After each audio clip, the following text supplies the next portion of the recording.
Hey, it's Rebecca, and you're listening to Resilient by Design. Today is a shorty episode all about stepping out of your comfort zone. And let's be honest, the power of networking. That's what I want to talk about today, because I know so many of us as creatives are sometimes a little bit hesitant to connect with other people or go to an industry event or reach out to a vendor that you haven't worked with before or cold call. And a lot of that just comes down to making yourself do it. So today's episode is a shorty, but hopefully a little bit of a motivational kick in the butt. All right. I'm Rebecca Hay, and I've built a successful interior design business by trial and error, podcasts, online courses, and so many freaking books. Over the last decade, I've grown from an insecure student to having false starts to careers, and now I'm finally in the place where I want to be. Throughout my journey, it's been pretty obvious that I'm passionate about business and helping other entrepreneurs do the same. Each week, I'll share tangible takeaways from my own experience and the experiences of other badass women to help you build your confidence and change your business. I keep saying inside Designer's Room how important it is to physically I don't know another word to describe it, but like to literally physically step out of your office, step out of your house, step out of wherever it is that you work and meet new people and network and do in-person things, events, visits, outreach to not only get clients, because let's face it, that is what's missing in the marketing these days. People are so hell-bent on showing up on Instagram, updating their website. And yes, I know I talk about internet marketing and the power of it. And that is something that in May we're discussing inside Designer's Room. We're talking about SEO and the power of your website and the tweaks that you can make. But outside of that, this business is a repeat and referral business. Full stop. This is a service-based business that is local. Most of the time, most of you are looking to work relatively local. You're not hopping on a plane yet and flying across the country or flying across the pond. Maybe one day, but let's start with getting clients that are local to you and building a name for yourself locally. It is something that I talked about recently on a podcast episode. I'm not sure if it's aired at this time, with Allison Wilson, who is a designer in Toronto, and she does beautiful high-end homes. And she said most of her business is repeat or referral. And I just think it's really, really important to remember.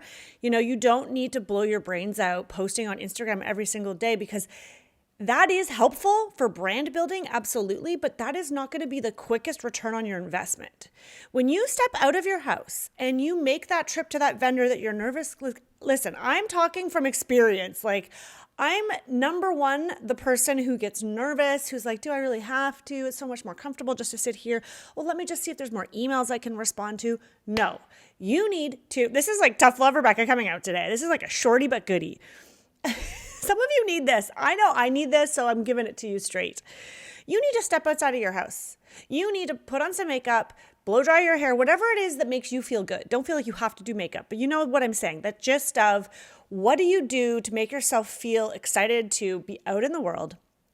And you need to step outside, close the door behind you, lock it, get in the car or walk and go, or take public transit or whatever it is you do, but you need to go to 2 new vendors. Can you go to 2 new vendors this week? Someone that you've kind of considered, you're not sure about them. Maybe you don't know who to go to. Well, reach out inside Designer's Room, right? Send other designers a DM on Instagram. Find out. Go without any other intention than connecting in person. You don't have to have a project to go and meet with a vendor. There is a contractor in Toronto, a builder really, who I've wanted to work with. They look super organized. They seem like really great. They do tons of high-end work. And we have been connecting or trying to connect for coffee or lunch for over a year. And no, I don't have a project for them. They don't have a project for me. But we are meeting next week to go for lunch, just to see, hey, let's make that personal connection so that later, when the time comes, they think of you or you remember them. The other thing you can do is just walk in and say, hey, I'm Rebecca. I've walked by here many times. I'm an interior designer and I'm super curious what is, what's your story? What is it all about? I'd love to work with you on a project right now. Do that. If you can do one visit like that a week, I try to reserve Fridays for my out and about day. It doesn't always happen, but I do try to do that. It could also just be going to see a vendor you haven't seen in a while. So for me, it's been a long time because I've had a lot of design team members doing a lot of the grunt work, doing a lot of the initial sourcing, bringing it to me, and then I'll just pick up the phone and I'll call my rep at the fabric showroom and say, hey, can you bring a substitute for this? Or, oh my gosh, does this come in a wallpaper too? Can you guys drop it by? That's the beauty of having a studio. But the problem with that is I'm not getting out and seeing other people and socializing. And so the other day I made an effort to go down the street. I literally could walk down the block from my studio, and I went into Cravat and I was like, oh my gosh, hey.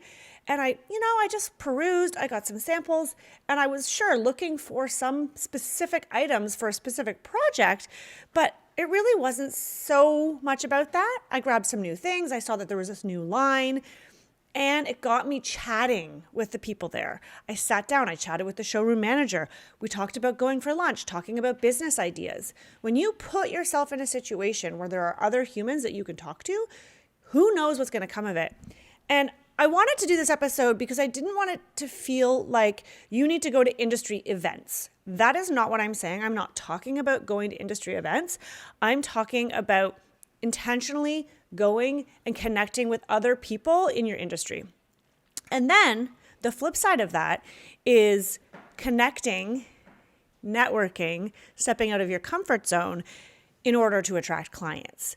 And I'm not suggesting that you go knock on someone's door and try to sell your design services to them. I mean, hey, heck, if that's something you want to do, by all means do it. But what I am suggesting is that you might want to attend a lunch and learn, or a luncheon at a country club. You might want to go play tennis with a friend in a neighborhood at a tennis club where you know that potential clients are going to be. You might want to go up for the day skiing, right? To visit a friend. Maybe they're a member at a ski club and you think, you want to get in front of people. What can you do to get in front of the people? Maybe it's walking your dog at a different park. Maybe it's walking your dog at a park in a neighborhood where you would love to potentially connect with other people. Maybe it's doing school drop-off and chatting with some other parents instead of doing a quick drop-off and heading to the office. These are the little micro steps that we can take to push us outside our comfort zone. And no, there is no guarantee that you are going to find your next client or meet your dream supplier who's going to give you 50% off everything, or meet an incredibly potential business partner or collaborator. But you don't know until you get out there. And I can tell you those opportunities are waiting for you, but they're not going to come to you when you're just sitting at your desk. All right, that was my quickie, shorty for you, just to give you a little kick in the butt, get you motivated. I'd love to hear from you if this is something that you struggle with and you want a little bit more tips on what you could do and who you should reach out to. Let me know. Also, have you seen success doing this type of thing, reaching out, stepping out of your comfort zone? Let me know, and I'll see you soon.